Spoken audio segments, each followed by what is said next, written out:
Unethical ways to make money, part 17. First, you're going to go into Google and you're going to search up local US Army recruitment centers. A list of these places are going to show up and you're going to call each and every one of them and act like you're super interested in joining the military.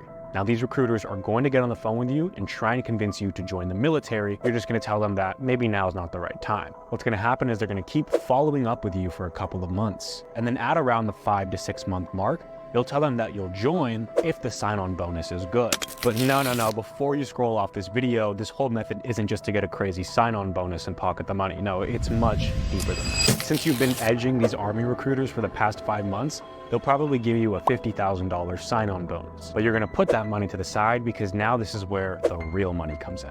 Once you join the Army, you're gonna get shipped to some random country to fight for oil. And in your valiant efforts, you'll watch 3 of your brothers die alongside of you. But you'll be able to make it out alive with a full bullet wounds and maybe an amputated limb. And then once you get home, the United States government will pay you veterans disability ranging anywhere from $500 a month to $4,000 a month in passive income. This is how people are getting rich in 2024. Escape the matrix.